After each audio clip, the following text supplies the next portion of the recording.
ETF index mutual funds నేర్చుకుని stock మార్కెట్లో రాణించాలనుకుంటున్నారా? వెంటనే ఈ నెంబర్కి కాల్ చేయండి.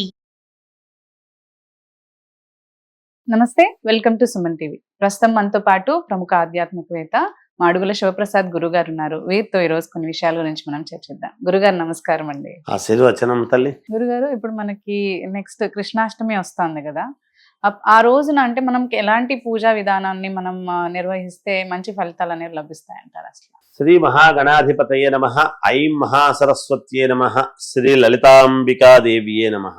మామూలుగా కృష్ణాష్టమి అని అనగానే ప్రతి వాళ్లకు ముందు ఆలోచన ఏం వెళుతుందంటే అమ్మ, ఇంట్లో చిన్నపిల్లలు ఉంటే కృష్ణుడి వేషం వేసి కృష్ణుడు మన ఇంటిలోకి రావాలి అని అదే పనిగా పాపం వాళ్ళు ఏదో ఇలా ముద్రలు పెట్టి ఏదో కాళ్ళు ఇంట్లోకి వస్తున్నాడు కృష్ణుడు అన్నట్టు ముగ్గులు వేసి కృష్ణయ్య మా ఇంటికి రావాలి అనేటువంటి కోరికతో ప్రతి తల్లి తన కొడుకును కృష్ణుడిగా భావించి చిన్ని కృష్ణుడి యొక్క లీలలు ఎలా అయితే ఉంటాయో చిన్నపిల్లలు కూడా అలాగే చేస్తుంటారు అనేటువంటి భావనతో అలా ప్రతి తల్లి అనుకొని ఇంట్లో కృష్ణాష్టమి అనేటువంటిది కృష్ణుడిని పెట్టి ఏదో పూజ చేసుకుని మామూలుగా కృష్ణుడికి అష్టోత్తరము లేకపోతే విగ్రహాలు ఉంటే అభిషేకం చేయటము ఇలాంటివి ఏవో, లేదా కృష్ణుడిది మామూలుగా అర్చన కుంకుమార్చనలు చేసుకోవటము, గుళ్ళకు వెళ్ళటము, పిల్లలకు బొమ్మల కొలువులాగా ఏదైనా ఒక ఇది ఏర్పాటు చేసి పిల్లలందరినీ రమ్మని చెప్పి ఏదైనా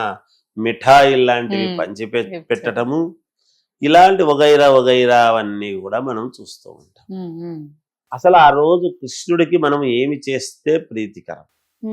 కృష్ణాష్టమి అనేటువంటిది అష్టమి నాడు మనము సరే మామూలుగా కథల్లో ఏం చెప్తారు అంటే ఏదో కుచేలుడు అటుకులు తీసుకువెళ్ళాడు, ఆ రోజు అటుకులు ఇవన్నీ కొంచెం నానబోసి ఇవి చేసి కాస్త అటుకుల పాయసం చేసి నలుగురికి ఇవ్వటం చేయటము, ఎంతసేపు మన ధ్యాసంతా ఇక్కడిక్కడే అక్కడక్కడే ఉంటుందన్నమాట. అంటే అంతకంటే ఏముంది ఇంకా కృష్ణుడికి చేసేది, మనం ఏం చేయగలుగుతాము అనేటువంటి విధానంతో ఉంటారు. నిజానికి కృష్ణాష్టమి నాడు చేయవలసినటువంటిది ఏమిటి అంటే, కృష్ణుడు గోవులకు పూజ చేస్తే పరమ ప్రీతిగా ఆనందిస్తాడు అనేటువంటిది ఒకటి. రెండవది, తులసి మాల గోవుకు అలంకరించటము గాని, తులసిమాలను శ్రీకృష్ణుడు విగ్రహము మన దగ్గర ఉంటే శ్రీకృష్ణుడి మెడలో వేసి గాని లేదా పూజించడము గాని, తులసిమాల తులసి దళాలతో పూజించడము గాని చేస్తే పరమ ప్రీతి చెందుతాడు శ్రీకృష్ణుడు. శ్రీకృష్ణుడి యొక్క అనుగ్రహము మనకు పరిపూర్ణముగా కలుగుతుంది. కృష్ణుడు ఆవులను ఇది చేసుకున్నాడు కదా, కృష్ణుడి దగ్గర అందుకే గోవుతో పాటు గోవు దగ్గర నిలబడి ఉంటాడు కదా, గోవర్ధన గిరిధారి అని మనం అంటున్నాం కదా. ఆయనే అంత ప్రేమగా గోవులను కాపాడినాడు అంటే గోవులు ఎంత పుణ్యము చేసి ఎంత పరమ పవిత్రమైతే శ్రీకృష్ణ భగవానుడు గోవులను కాపాడతాడు. ద్వారక ఆలమందలు ఇవన్నీ మనం చెప్తున్నాము కదా, మనం వింటున్నాము కదా. ఆనాడు ఎవ్వరు గోపూజ చేయరు, మిగతాటప్పుడు మాత్రము గోవుకు అన్ని పెడుతుంటారు, చేస్తుంటారు, చెందుతూ ఉంటారు. ఆ రోజు నిజంగా ఎవ్వరైనా సరే మనకు ఆవులు దగ్గరగా ఉంటే ఆ గోమాతను గనక ఇంటికి పిలిపించుకున్నారు అంటే అక్కడ ఖచ్చితంగా శ్రీకృష్ణుడు ప్రత్యక్షమవుతాడు మనకు తెలియకుండా అనేటువంటిది ఉన్నది. గోపూజ అనేటువంటిది చాలా అవసరమమ్మ. శ్రీకృష్ణాష్టమి రోజు ఆ గోవుకు ప్రదక్షిణ చేసి ఎప్పుడైతే గోమాతకు మనం తులసిమాలతో మనం ఎప్పుడైతే గోవు మెడలో వేసి కాస్త ఏదైనా ద్రవ్యము గ్రాసము గోవుకు పెట్టి చేసి పూజించి గోపుచ్చముతో మన తల మీద 3 సార్లు కానీ 5 సార్లు కానీ మనం తలకు కొట్టుకొని వచ్చాము అంటే ఖచ్చితముగా మేలు జరుగుతుంది అనేటువంటిది ఉన్నది. అందుకే ఆయన ఆ తులసి దళానికి ఆ త్రాసులో తులాభారము అనేటువంటిది చేసినప్పుడు ఎంత ధనము ఎవరి దగ్గర ఉండేటువంటి ధనమంతా తెచ్చిపెట్టినా ఆయన తూగలేదు. రుక్మిణీదేవి తులసి మాతను పూజించి ఎప్పుడైతే ఆ తులసి మాతను తెచ్చి అక్కడ పెట్టిందో ఆయన పైకి లేచాడు. దాని అర్థం ఏమిటి అంటే రుక్మిణీదేవి యొక్క భక్తికి శ్రీకృష్ణుడు సమానముగా పైకి లేచాడు అని అనుకుంటున్నాం మనము.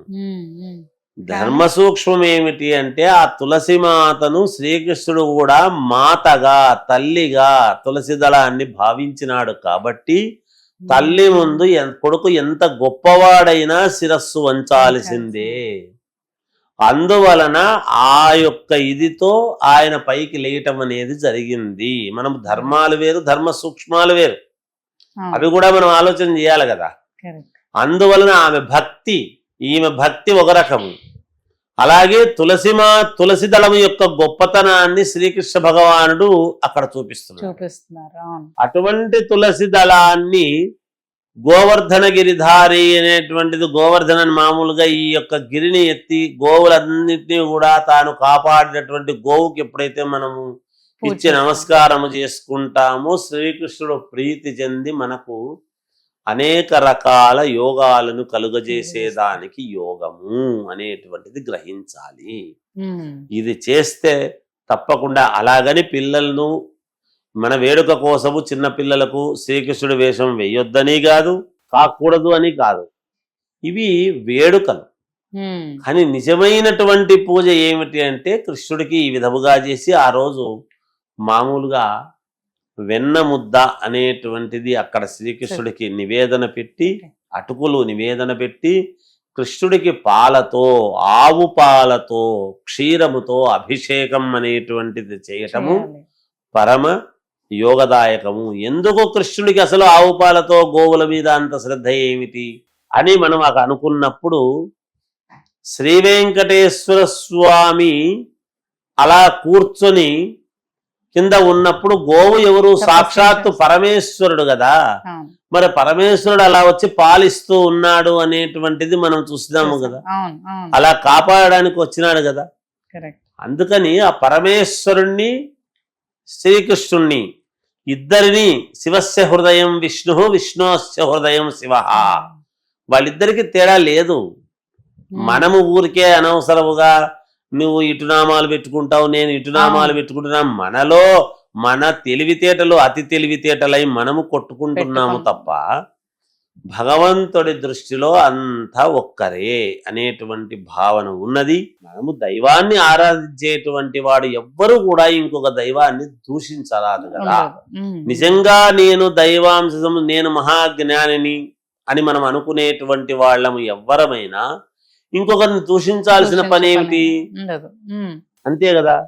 అందువలన ఇక్కడ గోవును ఆరాధిస్తే కృష్ణుడి యొక్క అనుగ్రహము పరిపూర్ణముగా కలుగుతుంది. ఆ రోజు చేయవలసినటువంటి విధానం ఇది తల్లి.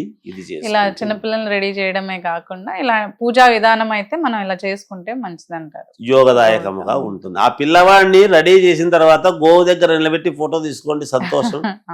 బాగుంటుంది, ఇంటికి మంచిది, వాస్తురీత్యా మంచిది, అన్ని రకాల యోగదాయకము, మేలు కదా.